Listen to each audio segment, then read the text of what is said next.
Welcome to Distress to Joyful, Bailey's Way. I'm your host, Bailey Reber, here to enlighten you and the rest of the world about one of the most misunderstood mental health disorders out there, bipolar disorder. In each episode, we'll learn more about my personal journey with bipolar II disorder, how I've struggled with it, and how I've learned to overcome those struggles. Together, we'll laugh, we'll cry, and most importantly, we'll have fun. You'll leave each episode feeling hopeful and stocked full of useful information on how you can better yourself and the world around you.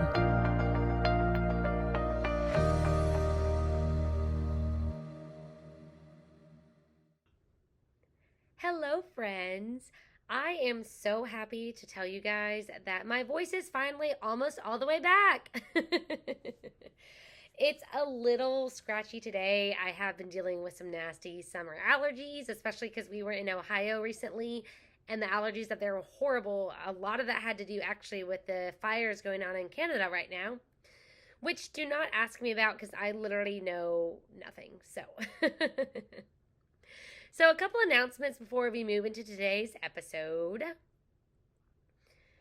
Big, super exciting thing to tell you guys is that my nightmares have calmed down. I'm so fucking thrilled.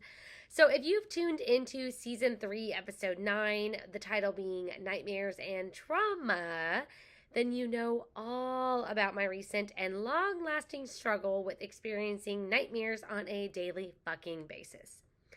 It's been horrible, y'all. It's been horrible. I'm going to quickly recap, but be sure to tune into that episode. The link will be in the show notes for today in case you need help finding it. So I have CPTSD, which stands for Complex Post-Traumatic Stress Disorder, on top of my anxiety issues, my bipolar disorder, you know, all the things. And unfortunately, those of us with any type of PTSD have a high chance of experiencing nightmares. Now, I've been experiencing really horrible, emotionally draining nightmares almost every single night since Thanksgiving of 2020. Y'all, that's almost 3 whole years of enduring this shit on a daily fucking basis. Yeah, I used to wake up sweating every single morning because that's how distressing these nightmares were for my body. Again, referring back to another episode, I believe it's episode 10 of season 3. Again, it'll be in the show notes. The Body Keeps the Score. I talk about that book and what I learned in that book while reading it. And literally, guys, our body holds on to these things. And with PTSD, your body is holding on to all of this stress. And so it's got to come out some way. And for me, it was manifesting through nightmares and like body sweats while sleeping. It's horrible.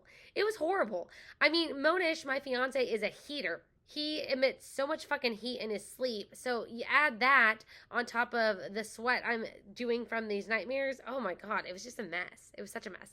Like, we literally sleep with it on 67 in our house because of me. But I am so thrilled to tell you guys that over the past couple of weeks, the intensity of my nightmares has decreased significantly, and the sweating has pretty much all the way gone away. It's fucking amazing. So when I say intensity, I used to wake up feeling anxious, feeling scared, feeling freaked out. Like, literally, guys, I would wake up feeling these not so fun emotions because of the nightmares. Like, that's how bad it was. I mean, my body was sweating in my sleep because of nightmares. Not because I was hot, but because of the nightmares. Like, that's how bad they were. But lately, I have had some interesting dreams, and unfortunately I have very vivid dreams, so sometimes they feel way too real, and it sucks. But they've been totally different recently, and by totally different, I mean they're not freaking me out anymore. I'm not getting scared, I'm not waking up anxious, none of that bullshit, but they're, God, I can't really explain it without like typing it all out. You know what I mean? Not speaking it all out. And that's way too much. Way too much for right now. Because right now we're just talking a little bit because EMDR therapy. I'm going to slide some of that in again real quick. I know I've mentioned that a ton and you guys are still on edge, I'm sure. Like, what the fuck is this? Hopefully, y'all have used Google to find out. We have that amazing friend of ours. And if not, then cool. You can just wait another episode or two. But my EMDR therapy, which a reminder if it's your first time tuning in, I guess this is not a reminder. But EMDR stands for eye movement desensitization, which I always pronounce wrong, which I did just now, and reprocessing. And I've been doing this consistently with my therapist ever since returning from our trip to Europe back in March. So, God, it's been almost 3 full months of being pretty fucking consistent. Now, we have skipped a time or two here and there because it's gotten really intense for me. But for the most part, we've stayed pretty much on track. And I actually had a breakthrough recently. And my therapist actually told me that. And it's actually happened, I think, 2, if not 3 times since the first breakthrough when I first wrote this episode. So that is really, really good, guys. That means that this therapy is working and it's getting me somewhere. And it's actually helping me to heal, which is the whole reason why I'm putting myself through this. So because of these breakthroughs, I feel like I am finally at a place where I can discuss this therapy with you guys, how it's made me feel while I'm doing it, what the purpose and the outcome is that I'm looking for, all of that. So I am going to ask for your patience because I am going to talk about it soon, which I keep saying, but I'm for real this time. But in the meantime, I'm going to put a short 2-minute yet very informative video on that's from YouTube. I'm going to put it in the show notes so that you can better understand what EMDR therapy is. Also, on that note, that is why I've been a bit MIA here and there and been very up and down. I have been experiencing depression in a much more long-term form than I have in the past 3 or 4 years. So it's really sucked, and it's kept me away from the podcast. It's kept me away from friends. It's kept me away from sewing and things that I love, and it sucked, especially now that I don't have school. And so I have all these free evenings, and I've just been depressed and not doing shit. And it fucking sucks, and I hate it. And so for those of you who have been struggling with depression or have ever struggled with depression, you're not alone. I have a whole couple episodes on this in the past, but just a reminder that you're not alone and that sometimes life does suck and sometimes we get stuck. And what I'm doing right now, just as a quick reminder, and then we'll move forward, I promise. What I've been doing right now to help get myself out of this depression that I've just continuously been sucked into is I've really been focusing on exercise because exercise gives us endorphins and endorphins help make us happy. Hello, Elle Woods, Legally Blonde. I love quoting that anytime I talk about this. But for me especially, exercise really is what I need to get everything else going. If I can't get my daily exercise in and some kind of routine with that, then eating healthy is going to be really fucking hard. Doing the laundry is going to be really fucking hard. Keeping the house clean is going to be really fucking hard. And all of those things, y'all, all of them have been really fucking hard for me the last 2 months. June has been a lot better. It still hasn't been perfect. It still hasn't been amazing, but hey, I mean, we're not striving for perfect. We're striving for great. And we're getting there. The ball is rolling in that direction, but yeah. So I am going to ask you guys to just be patient and expect delays in the podcast for the next couple of months as I continue this therapy. So I know some of you guys love listening and you listen the day things come out, and I love that and I appreciate that, and you guys are what keeps me going, and I'm tearing up, so I'm going to stop. But for those of you who, might get irritated that nothing has come out new or whatever, just know that I'm doing the best that I can. And I am trying to do this while I'm doing a million other things, while I'm trying to heal, while I'm trying to stay afloat, while this therapy and everything is kind of bringing me down. And so again, I'll go over this really soon, but just know that I love and appreciate you guys. And thanks for always tuning in and for showing up like you do, because that's why I keep showing up for you too. Oh, one more little announcement before we move into the episode, because this is just a fun one, a personal one that I'm super excited about. But if you follow my personal account, What is Hay Bales Doing on Instagram, you already know this. But my fiance and I are having 2 weddings. Yes, I'm so fucking excited. Literally in a couple of days, it will mark exactly 6 months till our first wedding, which is taking place in India.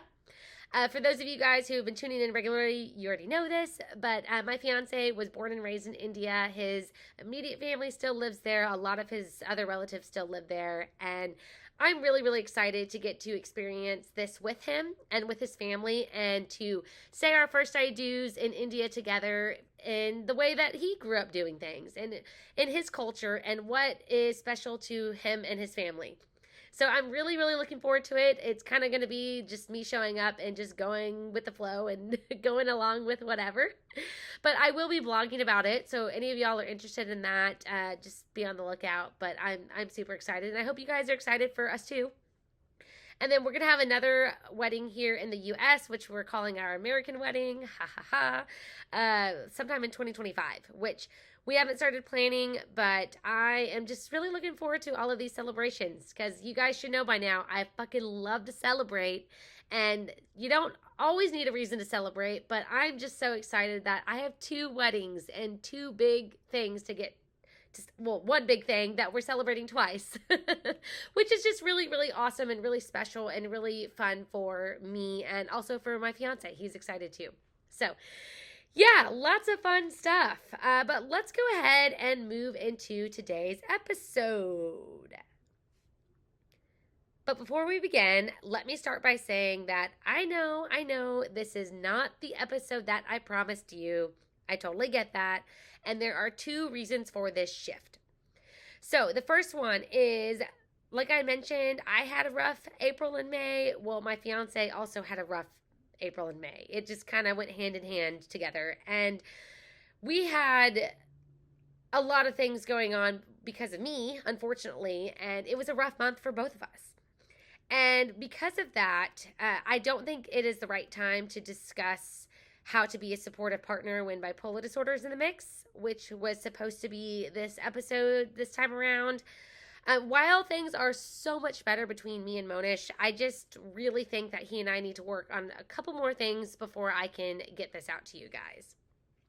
So I'm choosing to wait for this topic until the time is right, and that time is not now.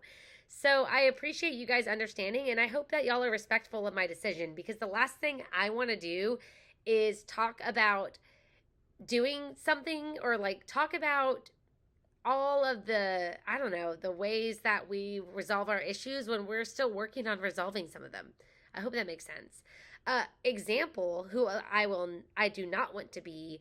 One of my previous, I don't want to say like, I guess icon, somebody I really used to look up to was Rachel Hollis. If you are still a fan of her, you do you. I personally have chosen not to interact or get involved with any of her things anymore because she really let me down by pretending that she and her husband were great and doing okay and everything was awesome, and then surprising everybody with a divorce and then having a book be released a month after their divorce talking about how the last 3 years of their life were all hell and chaos and then leading up to the divorce.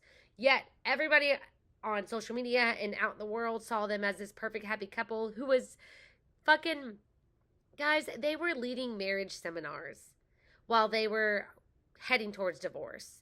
And so again, this is why I am making this decision to try and not do what they did, because that was very disturbing for somebody who was looking up to this person to be like, oh my God, you were doing the exact opposite behind closed doors.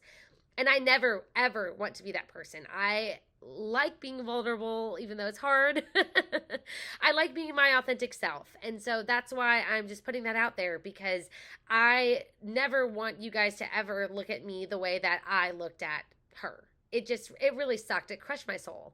So yeah. All right, moving forward. And And then number two, why I have switched up the topic for today is that Mother's Day has recently passed, and Father's Day was actually the beginning of this week, so not that long ago. And so I felt that this is the right time for today's episode titled Mother Dearest. So let's dive on in. So if you haven't already guessed, this is about my relationship with my mother, and unfortunately, it's not what I would like it to be, and it really sucks, and I'm probably going to cry and get really emotional, so those of you on YouTube, get ready for it.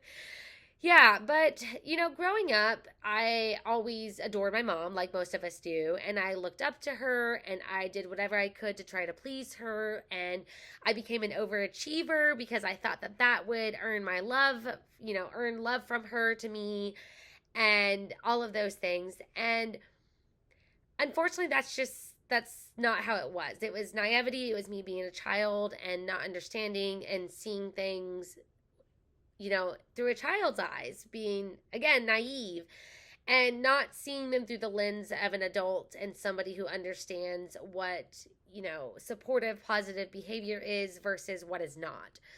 And I do think that it took me dating Monish to really understand the difference between positive, supportive behavior and the opposite, whatever you want to call it.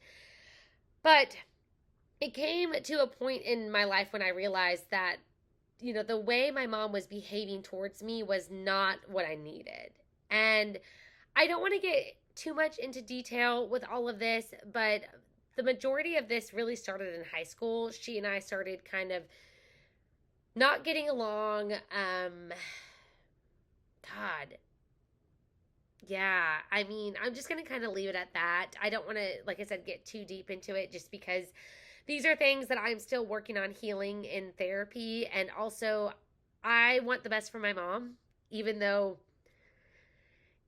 things didn't go the way I needed and wanted and should have had while growing up. I still want the best for her. And I want to be respectful to her because she did the best that she could, but unfortunately, it wasn't enough. And that's how I'm going to leave that. And so I chose to take a break from both of my parents back in 2020. And this was literally beginning of April of 2020. So it's been a little over 3 years now. And this was a very, very tough decision that I made, you guys. But I'm really, really glad that I made this because I have so much that I need to heal from, which is what my EMDR therapy is for. It's helping me heal through all kinds of things. And there's literally just no fucking way I would be able to undergo this intensive therapy that I'm doing if my parents were still in the picture. And especially my mom, because unfortunately, most of my traumas come from her and her behaviors towards me. And that means that I get triggered by her easily. Not even just by her, y'all. Monish did something the other day, and I finally realized, well, actually, hold on. I'll get to that in 1 second. Let me tell this, and then this will all make more sense. So part of my healing is figuring out why certain things trigger me, because once I can understand this, I can then work towards figuring out how to no longer let these triggers set me off, right? So the example I'm going to go back to was Monish. So he would come, oh God, he did this recently, and I finally figured out where it all came from. It was a light bulb moment, and it was beautiful, and I loved it, but also it was like, damn, okay. So he came up behind me and put my tag, like my tag was sticking out the back of my shirt, and he like tucked it in, and I turned to him and I said, you cannot do that. Like, please do not do that. And he was kind of like taken aback, right? Because the only person who is allowed in my personal space at all times without needing permission is Monish. He can come up in my personal space. He can grab my hand. He can, whatever. Like, I don't care. He's the one person who is allowed to enter my personal space and to touch me, whatever, without permission. So for, me to react at him like that, he was definitely taken aback because so many times has he just like come up to me, put his arm around me, or like hugged my leg, or like whatever, So I finally figured out why that bothers me so much. It's because when I was a child, my mom would come and she would flip the tag because it would bother her. but I didn't give her permission to be in my space. And I didn't enjoy that. I did not appreciate that. Guys, the relationship with my mom, a good way to sum it up is that, like, I did not like having hugs from her. I did not like being touched by her. I didn't feel, warm and fuzzy and want to be around and, like, in each other's personal space. Like, unfortunately, that's how the relationship has always been. And so for me to realize, oh my God, I hate when people do that to me because she did that without my permission. And yeah, I was a child, sure, whatever. But even when I was a teenager, guys, even when I was 24 years old, she was still doing that to me. And that's not okay. Like, this is my personal space. If my tag sticking out of my shirt bothers you, don't look at it. That's what I told Monish. I told Monish, I was like, then don't fucking look at it. And he's like, but it bothers me. And I'm like, okay, fine, let's come up with a solution. If it really bothers you, why don't you tell me, hey, babe, your tag is sticking out of your shirt. Can I please fix it? It's bothering me. Boom! Problem solved, right? Because now he's asking for permission to enter my space. Which, again, if it was anything else, he wouldn't have to ask. But this one particular thing, it'll set me off. And I haven't figured out how to not let that set me off. And I don't know that I need to be honest. Because the only person who does that to me now is Monish. And so we've come up with a solution, right? But this is going back to, like, this is why I needed to do this. I needed to separate myself from my parents because I've got to figure these things out for me and heal from these things if I'm ever going to have a productive or at least non-destructive relationship with them. So I'm sure you guys are wondering, well, how did I initiate this break? And I'm going to walk you through that and how I did it because I tried to be as respectful as possible because, again, like, they're still my parents. They raised me. Even, again, though things weren't what I needed or what I wanted or it wasn't as much support as I probably should have had, they did do things for me. And it wasn't all that bad. Again, that's what therapy is helping me realize is that even though there was a bunch of negative, there was still positive. And I'm actually working on figuring out how to, the duality. Yeah, that's what my therapist called it, where you can sit in the pain of what happened, but also recognize there was good too. That's really hard for me as an Enneagram 8. That is really fucking hard. And so, yeah. Anyways, I'm getting a little, like, I'm kind of like weaving back and forth. So I hope y'all's brains can keep up with this. Sorry if you can't. Maybe slow down the podcast. Oh, no. Anyways, how did I initiate this break? So I chose to write letters. I wrote one to my mom and one to my dad because even though this break is actually from my mom, I did feel like I owed it to my dad to write him a letter and explain that I can't have contact or communication with him either because he is directly connected to my mom. And, like, I just can't do that. That wouldn't be fair to her, and that's also not fair to me. I don't want people in the middle. I'm not here for that. And that's why I'm like, I got to break it from both of them. That's just how it's got to be. So in the letter to my mom, I took the time to spell out the most recent hurts that I'd endured from her and how they made me feel. So there were some things that happened, even 2 months before I decided to do this, guys. Like, it was an onslaught of things. And because of my self-awareness journey that I began back in 2019, I was able to recognize red flags and the warning signs in my mom that I wasn't able to see previously. And so I think that's why it felt like everything kind of all stacked up at once because, y'all, self-awareness is a double-edged sword. It's really great because you can protect yourself and you can understand yourself and you can see the world differently. But it also sucks because then you realize that this best friend of yours over there, sorry, that this best friend of yours over there is really not a best friend because they're actually not behaving like a friend should. And we'll cover that later on down the line too.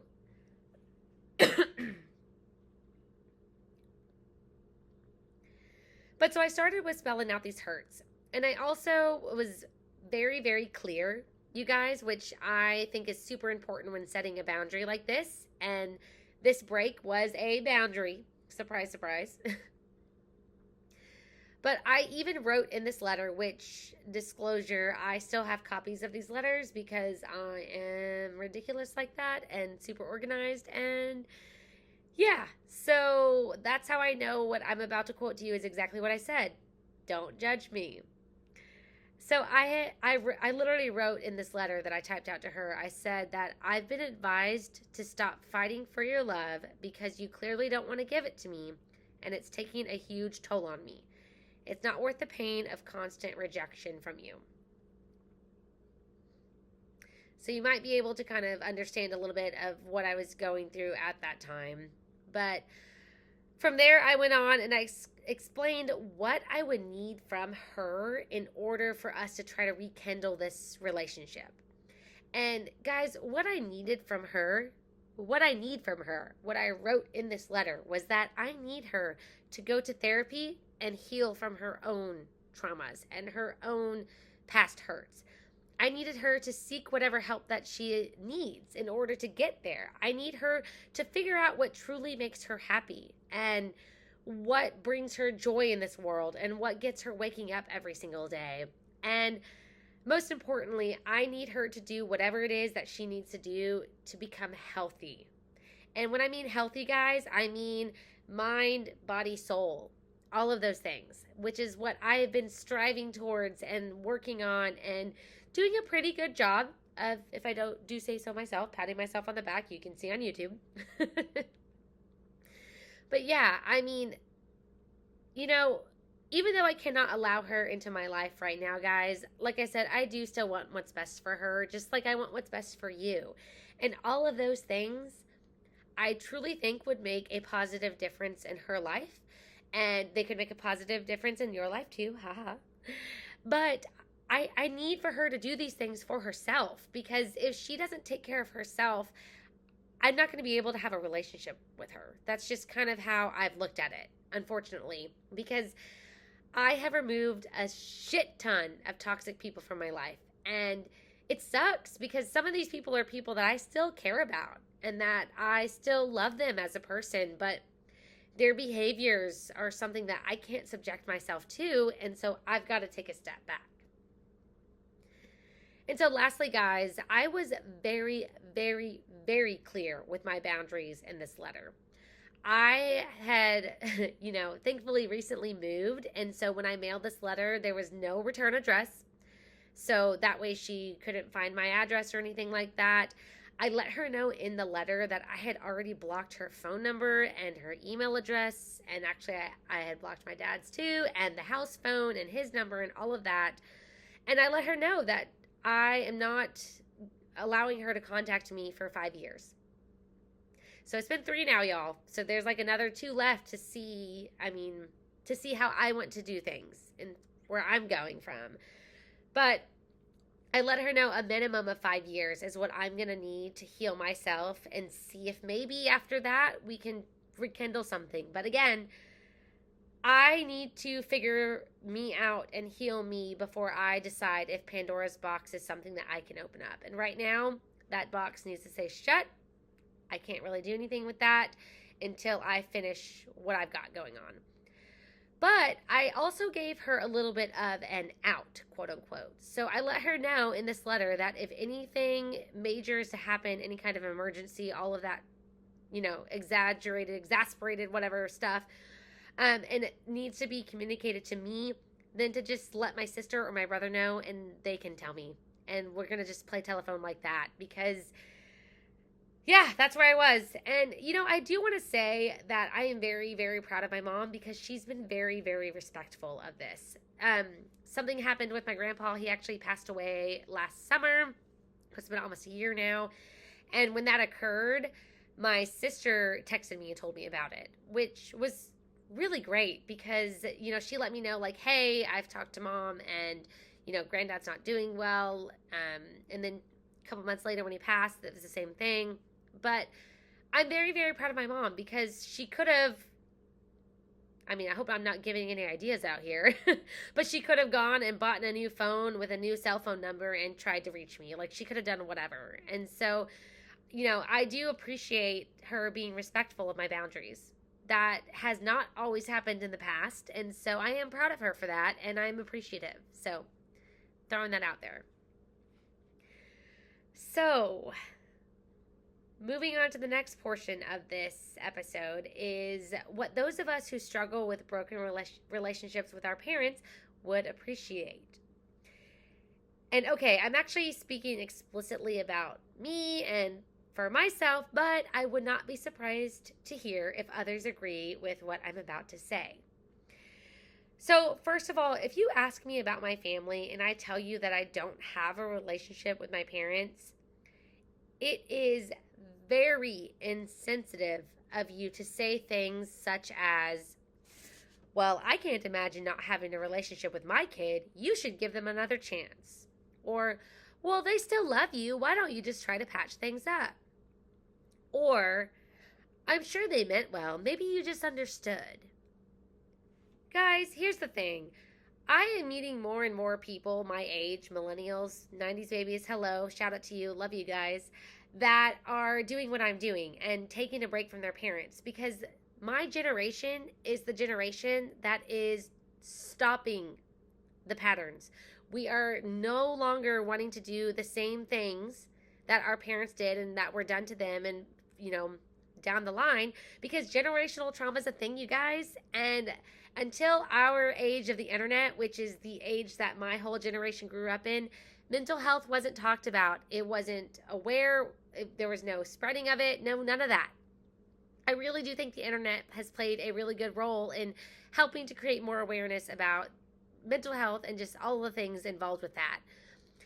And so, with that said, I have met so many people my age who have done what I have done, or who maybe aren't completely, without communication to their parents, but they limit it tremendously because they are in therapy like me, healing from trauma like me, that we know our parents did not purposely inflict on us, but we still need to heal. It is still painful and we still need to get through it.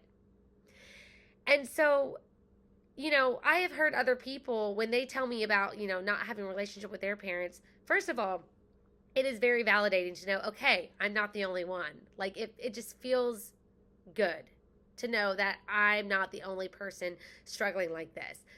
But also, it breaks my heart when people say things like this to me. And they, instead of trying to put themselves in my shoes and try to support me, the person who has made this really tough decision to not have contact with my parents, you instead try to put me in your shoes as a parent. And that's usually what happens, guys. It's usually older generations, people in their 40s and above, who tell me these things. They're like, well, I can't imagine not having a relationship with my kid, or I can't imagine blah, blah, blah. And I'm like, okay, well, why are you imagining it from my parents' perspective instead of from my perspective? Because you're talking to me right now, aren't you? And if you're talking to me, then why are we not focusing on my issues and why I did this and my purpose for all of this? Why are you looking at my parents instead? Guys, it's been hurtful. I've had people say some really insensitive things, and, I'm sure that they've meant well, but, they probably had good intentions, but the impact of what they said was negative. It was not good, and it sucked for me. And it's happened a bunch, and it's gotten less and less as it's been longer and longer that I've been in this, break from my parents. But seriously, y'all, it's really inappropriate to focus on the parents instead of the person sitting right in front of you.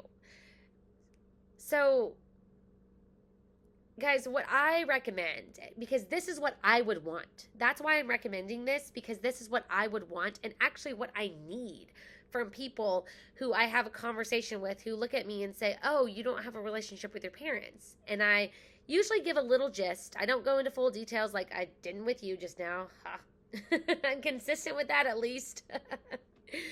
But I do usually tell them, like, no, I don't have a relationship with them.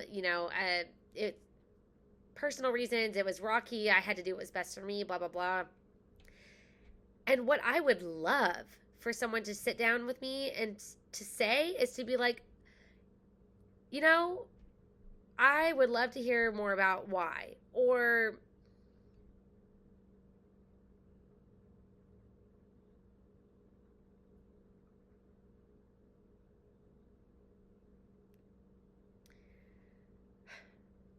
that really sucks. Like, I'm so sorry that you're having to go through this. Is there anything that I could do to help support you? Something, guys, something. Because my thing is get curious, ask questions. Well, why did you end this relationship with them? Or why have you chosen to step back? Because if anybody would ask me that, y'all, if one person would have asked me why I chose to take a break from my parents, I would have looked at them and so easily said, well, I've endured a lot of trauma, and right now I am working on healing it. And the best way for me to heal from my traumas and my past hurts is just to not have communication with them right now. That's what's best for me. Nobody has ever asked me that, you guys. Nobody ever has. I've never said those words to anybody except you listening right now because nobody's giving me that opportunity. Because instead, people either they go into the uncomfortableness of, oh, well, I can't imagine. I can't believe you did that, blah, blah, blah, and start, spewing all their negativity towards me. Or B, they get real uncomfortable and they change the subject. Which I would rather the uncomfortableness and change the subject than to have people throw their expectations and their thoughts and how they would feel if their kid did this to them on me. Because that's not fair to me, guys. That's not. So another thing too, if somebody sits down with you or if you ask them about their parents and they kind of do what I did and it's like, oh, I don't have a relationship with them. If you're going to ask questions, leave your judgment at home. Leave that shit at home. Because again, that was a really hard decision for me to do that. For me to decide to take a break from my parents and not talk to them. Guys, the holidays have been hard. Mother's Day and Father's Day have been hard. Thankfully, until Monish's parents came along and they have worked on filling that void for me. It's hard. It's hard not having a relationship with your parents. It's hard seeing everybody so happy with their families on Christmas Day, which is also my fucking birthday. It's hard and it sucks. It really sucks. So I know I personally would appreciate if you would not make this any harder on me than it already is. And I can guarantee you, anybody out there who has gone through anything like this or is currently going through what I am with taking a break from your parents, I guarantee you that they would appreciate that too. Don't make it any harder for them than it already is, okay? Because the last thing that I would want for anybody is for them to decide to go ahead and open up a relationship with their parents when they're not yet ready because of things other people have said.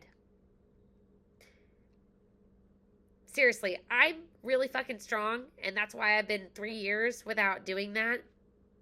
But not everybody is that strong. Not everybody can stand up to all the naysayers around. I literally just don't give a fuck. So I'm like, I haven't done that. I haven't broken that because it's not good for me. And I know that. Other people might not be so easy. Like, it might be harder for them to do what's good for them because everybody else around them is trying to tell them otherwise. Does that make sense? I sure hope it does. So a couple final words I want to leave you with is recently I was listening to the Unlocking Us podcast with Brene Brown. You know, my girl, I love her so much. And I snagged some really good nuggets of wisdom from her, and I really want to share those with you guys. So the episode I was listening to was titled Brene on Places We Go When the Heart is Open. And she actually read an entire chapter from her book, Atlas of the Heart, which, by the way, all of the links to all of this will be in the show notes, so go grab that if needed.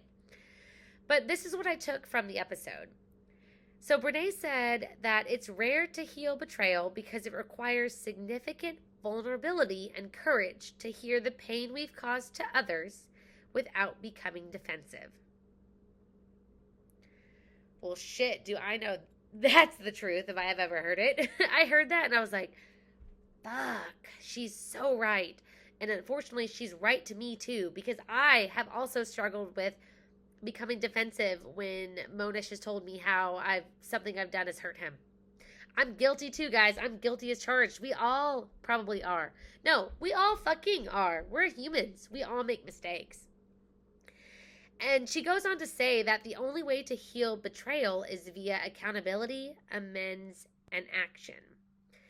And then Brene also says, quote, none of these are possible without acknowledging the pain and trauma we've caused someone else without rationalizing or making excuses. We're much better as individuals and as a culture at shaming and blaming than we are at actual accountability. End quote.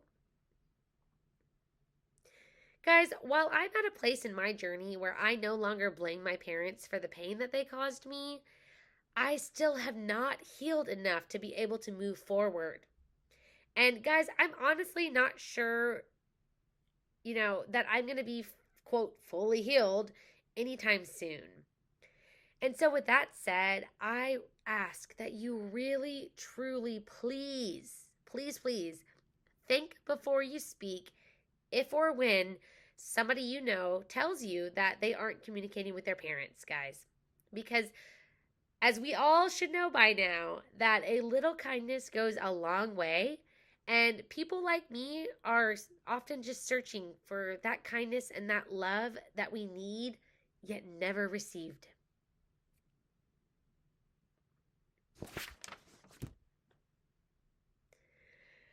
Okay, so after that heaviness, let's go ahead and move into Win of the Week.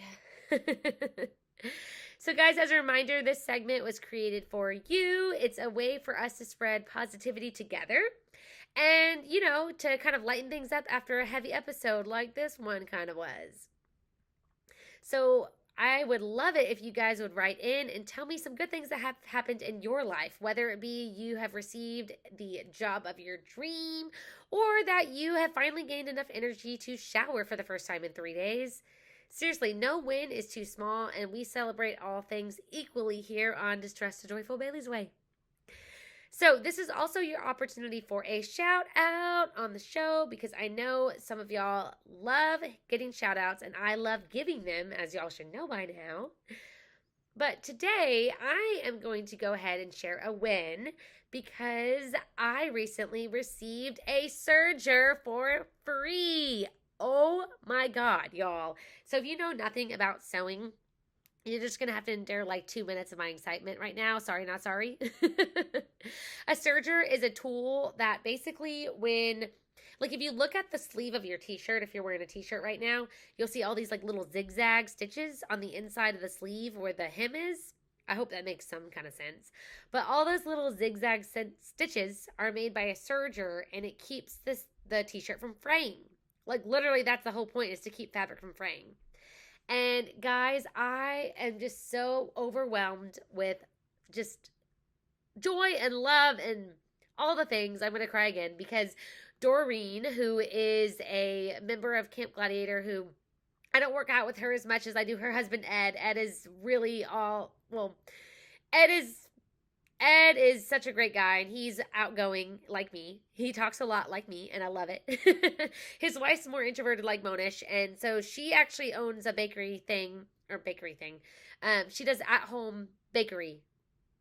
Oh my God, I'm saying she is a incredible baker. How about that? And she makes amazing cakes. She made my birthday cake when I had my Mean Girls themed birthday party this past year. Y'all, she's incredible. And so she used to sew back in the day when she had children who were younger. They're all in their 20s now and married and moved out. And guys, she had a Kenmore serger, which is the exact brand that my sewing machine is. And she's been holding on to it since the 90s, since she last used it. And she told me that she's been waiting to find somebody to give it to because she wants it to go to a good home where it's going to be used. And she chose to give it to me. And I am seriously just so grateful and so overwhelmed because, one, these machines are not cheap. Two, this is the same brand I already have. It's from the 90s. It's going to last forever. I took it to get serviced, and I'm so excited to use it, and I'm just so grateful. So grateful. This is going to take my Etsy shop to the next level, y'all. Like, be on the lookout for some awesome ass shit coming out. You can thank Doreen. Because of her, I'm going to get to level up my shop. So I'm just really, really grateful. And that is my win. So what recent win do you have that you want to... So my God. So what recent win do you have that you want to share? You can send in your submissions by heading over to whatisheybellsdoing.com/win of the week. You can fill out the form. You can submit it anonymously if you'd like, or you could also send me a message on Instagram at distress2joyful_Bailey's and we can get the word out there too. So in the next episode, we are going to discuss bipolar disorder and hypersexuality. Ugh, and I'm cringing when I think about this topic, but unfortunately, hypersexuality took over my life for a good 7 or 8 years. And so this is a topic that I do feel like needs to be discussed, because I know I'm not the only one with bipolar 2 disorder who has dealt with this and has, oh God. Yeah, so I know I'm not the only one out there, and I think it is important because this is part of bipolar disorder. I think that's something a lot of people don't understand, and this is awareness that I want to bring about. So it's going to be a rough topic for me to talk about. I'm going to be cringing the whole fucking time, but it'll be worth it. It'll be worth it. But thank you for tuning into the show. Be sure to follow the show on Instagram and Facebook at distress2joyful_Bailey's and don't forget to check out the show notes from this episode as well. If you enjoy the podcast, help spread the word by leaving a rating or a review, because you guys know I want to hear from you. And lastly, don't forget to hit the subscribe button to stay up to date with all of the new episode releases. But until next time, take it easy, stay grateful, and be joyful. Bye!